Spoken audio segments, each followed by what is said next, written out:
Hello students,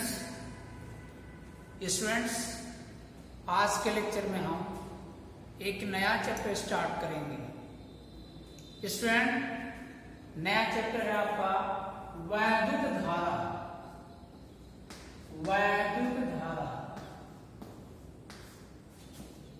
यानी electric current.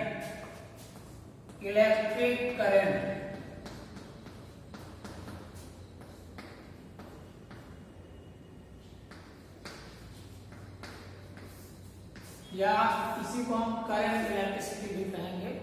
ठीक है स्टूडेंट, इस चैप्टर में हम वैद्युत धारा से संबंधित चीजों को पढ़ेंगे, जो भी टर्म्स आएंगे। इसके पहले वाले लेक्चर्स में हमने देखिए जो भी पढ़ा, वहां पर आवेश जो भी प्रगुण पढ़े और उसके कारण जो भी क्षेत्र जनरेट हुआ और जो भी चीजें पढ़े, वहां पर आवेश को स्थिर मान करके हम डिस्क्राइब किए थे, है ना। इलेक्ट्रोस्टैटिक्स में वहां पे हम क्या मानते थे, बिंदु आवेश को स्थिर मान लेते थे, तो स्टडी किया गया था। लेकिन वैद्युत धारा इलेक्ट्रिक करंट को करंट इलेक्ट्रिसिटी के अंतर्गत पढ़ेंगे।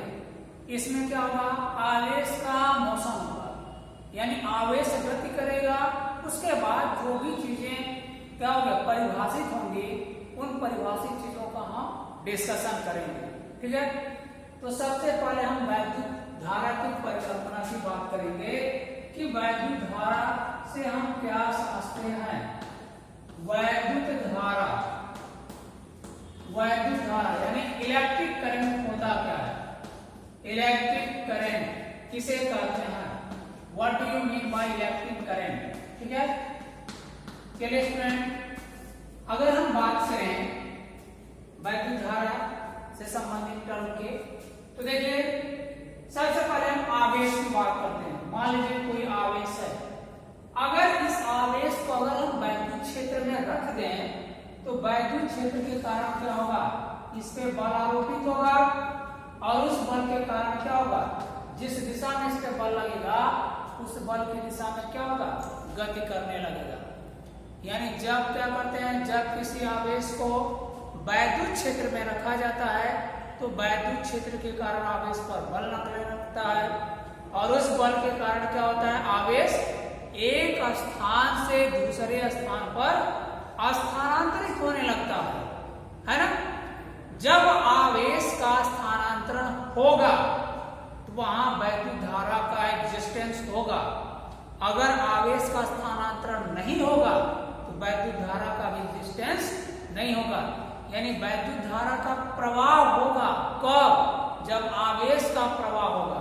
ठीक है, तो देखिए हमारे कहने का मतलब ये, हम ऐसा क्यों बता रहे हैं। देखिए जब मान लीजिए कोई भी आवेश है, कुछ आवेश है यहाँ पे, कुछ आवेश है, ठीक है, Q1, Q2, Q3, Q4, कुछ आवेश है Q5। जब क्या करेंगे, इन पर वैद्युत क्षेत्र के कारण इस दिशा में बल लग रहा है, क्या होगा, जब बल लगेगा तो बल की दिशा में गति करना शुरू कर देंगे और शुरू करेंगे तो इनसे क्या होगा, एक स्ट्रीम बनेगा, जो स्ट्रीम बनेगा वो वैद्युत धारा होगा। अभी हम वैद्युत धारा को बस कॉन्सेप्ट के तरीके से बता रहे हैं, डिफाइन नहीं किया हमने। ठीक है, अब इसी की जगह पे आप एक चालक ले लो, कोई चालक ले लीजिए। चालक में आप जानते हैं मुक्त इलेक्ट्रॉन उपस्थित होते हैं। वैद्युत चालक के मुक्त इलेक्ट्रॉन मॉडल से हमने पढ़ा है कि वैद्युत क्या होगा, चालक में क्या होते हैं, मुक्त इलेक्ट्रॉन होते हैं। जब इसी के बैटरी से हम कनेक्शन कर देते हैं, सेल या बैटरी से, तो क्या होता है, इसमें उपस्थित इलेक्ट्रॉन क्या करते हैं, गति करने लगते हैं वैद्युत क्षेत्र के कारण, जिससे क्या होगा, इसमें धारा बहती है। अब वो धारा कैसे होती है, देखिए स्टूडेंट, जब जब हम आवेश के प्रवाह की बात कर रहे हैं, तब तब ये कह रहे हैं कि वैद्युत धारा का प्रवाह होने लग रहा है। ठीक है, तो क्या कर सकते हैं, आवेश के प्रवाह को ही वैद्युत धारा कहते हैं।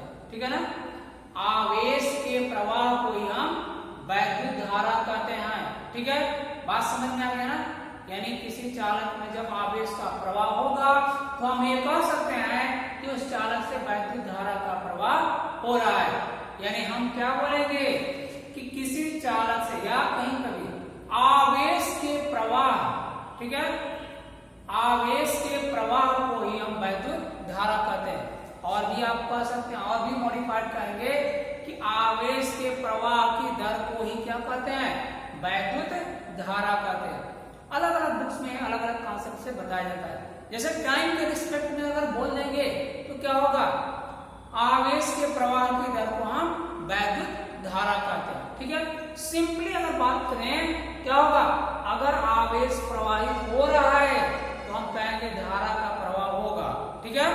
यानी आवेश के प्रवाह को क्या कहते हैं, वैद्युत धारा कहते हैं। बात समझ में आ रही है इसमें? यानी अगर आवेश एक स्थान से दूसरे स्थान पर स्थानांतरित होगा तो हमें कहेंगे कि आवेशों की स्थानांतरण अथवा प्रवाह को ही हम वैद्युत धारा कहते हैं। अब अगर वैद्युत धारा की माप देखिए, आप बुक्स में ये भी पढ़ेंगे कि आवेश के प्रवाह की दर को वैद्युत धारा कहते हैं, ये भी आपका सही है, ठीक है। अब देखिए वैद्युत धारा की माप हम लिखते हैं, वैद्युत धारा की माप। वैद्युत धारा की माप कैसे हम डिफाइन करेंगे, वैद्युत धारा की माप डिफिनेशन हम कैसे दे रहे हैं, कैसे इसका मेजरमेंट करेंगे, ठीक है। देखिए जब किसी चालक के सिरों का संबंध बैटरी के धन तथा प्लेट में कर देते हैं तो चालक में धारा प्रवाहित होने लगती है। कैसे और उसको कैसे डिफाइन करेंगे, देखिए किसी चालक पदार्थ के, किसी चालक पदार्थ के, किसी चालक पदार्थ के अनुप्रस्थ क्षेत्रफल से, अनुप्रस्थ क्षेत्रफल से, अभी मैं इसको पूरा अच्छे से डिफाइन कर दूंगा। किसी चालक पदार्थ के अनुप्रस्थ क्षेत्रफल से एकांक समय में, एकांक समय में प्रवाहित, एकांक समय में प्रवाहित आवेश की मात्रा, आवेश की मात्रा को, मात्रा को क्या कहते हैं, वैद्युत धारा कहते हैं, या चालक में बहने वाली वैद्युत धारा कहते हैं, वैद्युत धारा कहते हैं। बात समझ में आया स्टूडेंट? देखो कैसे हमने इसको बात बोला। मान लीजिए कोई चालक पदार्थ है, ठीक है। अब इस चालक पदार्थ की एक सिरे से, क्षेत्रफल के एक सिरे से, मान लीजिए पॉइंट ए है, पॉइंट बी है, टर्मिनल ए टर्मिनल बी, ठीक है। सिरे ए से सिरे बी की तरफ क्या स्मॉल टी सेकेंड समय में अगर Q आवेश प्रवाहित होता है तो क्या होगा, Q अपॉन T। देखिए स्मॉल टी समय में कितना Q आवेश प्रवाहित हुआ, ठीक है। तो एकांक समय में कितना आवेश प्रवाहित होगा, Q अपॉन T ना, तो क्या हो जाएगा, इस Q अपॉन T को ही क्या इस चालक से बहने वाली वैद्युत धारा कहते हैं। वही चीज हमने लिखा। अगर फार्मूला याद है तो फार्मूले के हिसाब से भी आप डिफिनेशन दे सकते हो। जो नीचे रहता है उसको एकांक मानिए, क्या बोलेंगे, एकांक समय में किसी चालक से प्रवाहित आवेश की मात्रा को चालक में प्रवाहित वैद्युत धारा कहते हैं, ठीक है। या सिंपली आप कह सकते हैं वैद्युत। तो क्या होता है, हमने किसी चालक पदार्थ के अनुप्रस्थ क्षेत्रफल से एकांक समय में प्रवाहित आवेश की मात्रा को ही चालक में बहने वाली वैद्युत धारा कहते हैं, या मात्रा को ही वैद्युत धारा। आप चालक लिखना चाहते हैं तो चालक भी लिख दिए। क्या, किसी चालक पदार्थ के अनुप्रस्थ क्षेत्रफल से एकांक समय में प्रवाहित आवेश की मात्रा को ही चालक से बहने वाली, चालक में प्रवाहित, चालक से बहने वाली वैद्युत धारा कहते हैं, ठीक है। चालक में बहने वाली या प्रवाहित वैद्युत धारा कहते हैं। बहने वाली क्या होगी, वैद्युत धारा कहते हैं, ठीक है, धारा कहते हैं। अब इसके बाद देखिए क्या, मान लेंगे माना किसी चालक के अनुप्रस्थ क्षेत्रफल से स्मॉल टी सेकंड समय में Q आवेश प्रवाहित होता है तो मान लिया जाए, माना किसी चालक के अनुप्रस्थ क्षेत्रफल से, ठीक है, या ऐसे बोल सकते हैं, माना किसी चालक के एक सिरे से दूसरे सिरे तक क्या होगा, दूसरे सिरे तक क्या होगा, स्मॉल टी सेकेंड समय में, स्मॉल टी सेकेंड समय में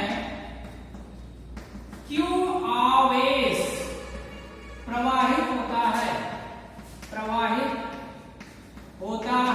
तो क्या होगा, चालक में बहने वाली धारा, चालक में प्रवाहित वैद्युत धारा, चालक में प्रवाहित वैद्युत धारा क्या हो जाएगा स्टूडेंट, क्या बोलेंगे आप, इसको आई से रिप्रेजेंट कर देंगे, I equal to Q upon T. ये क्या होगा, चालक में प्रवाहित वैद्युत धारा का मान आ गया। ठीक है, वैद्युत धारा का कांसेप्ट हम लोग को समझ में आया होगा। क्या बोलेंगे, किसी चालक में क्या होगा, किसी चालक पदार्थ के अनुप्रस्थ क्षेत्रफल से एकांक समय में प्रवाहित आवेश की मात्रा को चालक में प्रवाहित वैद्युत धारा कहते हैं, या चालक में बहने वाली वैद्युत धारा कहते हैं। यदि किसी चालक के एक सिरे से दूसरे सिरे तक स्मॉल टी सेकेंड समय में क्यू आवेश प्रवाहित होता है, तो चालक में प्रवाहित वैद्युत धारा I equal to Q upon T हो जाएगा। ठीक, अब देखिए, अगर चालक में आवेश के रूप में इलेक्ट्रॉन प्रवाहित हो रहे हैं, ये लिखें, यदि क्या होगा, यदि चालक में इलेक्ट्रॉनों की संख्या, यदि चालक में प्रवाहित इलेक्ट्रॉनों की संख्या क्या हो, इलेक्ट्रॉनों की संख्या स्मॉल या न हो, तो क्या हो जाएगा student, Q is equal to NE हो जाएगा। ठीक, इसलिए यहां से I का वैल्यू निकालेंगे तो क्या मिल जाएगा, इसलिए I is equal to NE upon T हो जाएगा। ठीक, ये हो गया, इसमें कोई डाउट नहीं होना चाहिए आपको। ठीक है, अब आगे देखिए, इसका मात्रक और विभव निकालने, चालक में प्रवाहित वैद्युत धारा का जो है मात्रक और विभव, यानी वैद्युत धारा का मात्रक और विभव क्या होता है, ये भी हम फाइंड आउट कर रहे हैं। चलिए देखते हैं आगे। देखिए, I का मात्रक अगर निकाला जाए, ठीक है, I का मात्रक अगर बात करें क्या होगा, since I is equal to Q upon T, तो क्या हो गया, I is equal to Q upon T है, तो I का, देखिए, I का मात्रक इज इक्वल टू क्या हो जाएगा, Q का मात्रक, Q आवेश है, Q का मात्रक बाई क्या हो जाएगा, T का मात्रक, Q का मात्रक क्या होगा स्टूडेंट, Q का मात्रक कूलाम होता है। ठीक है, कूलाम, और T का मात्रक सेकंड, तो कूलाम प्रति सेकंड हो जाएगा। ठीक है, I का मात्रक, एक मात्रक Kp हो जाएगा, लेकिन आप इसको और भी छोटे फॉर्म में लिख सकते हैं। क्या, सिंस क्या होता है, एक कूलाम पर सेकंड इज इक्वल टू क्या होता है, 1 एम्पियर के इज इक्वल टू होता है। ठीक है, एम्पियर, तो कूलाम पर सेकंड की जगह हम एम्पियर लिख सकते हैं। इसलिए क्या हो जाएगा, I का मात्रक स्टूडेंट क्या हो जाएगा, एम्पियर हो जाएगा। ठीक है, यानी वैद्युत धारा का जो मात्रक होगा वो क्या हो जाएगा, एम्पियर हो गया। ठीक है, ये मान मिल गया आपको, ये मात्रक निकाल लिया हमने। I की बीमा, यहीं से I की बीमा भी लिख लीजिए।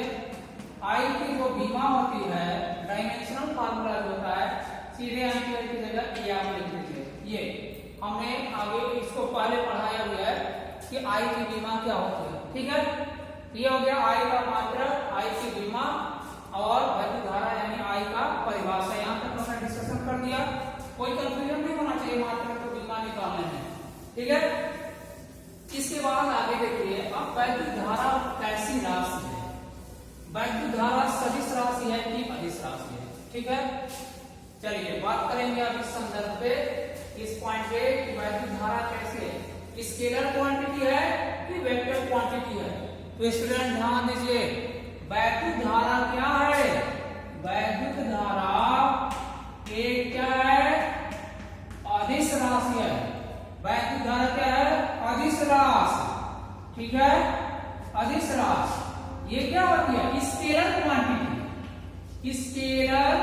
क्वांटिटी। लेकिन आप क्या करते हैं, कोई डायग्राम दिखाते हैं, अदिश मतलब क्या, जिसकी दिशा ना हो, ठीक है।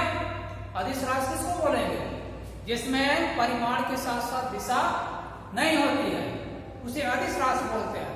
लेकिन अगर वैद्युत धारा की बात करेंगे, क्या आपको मिलता है, आप बोलते हैं कि वैद्युत धारा की दिशा धनावेशों की चलने की दिशा में, अर्थात इलेक्ट्रॉन के चलने की विपरीत दिशा में होगा।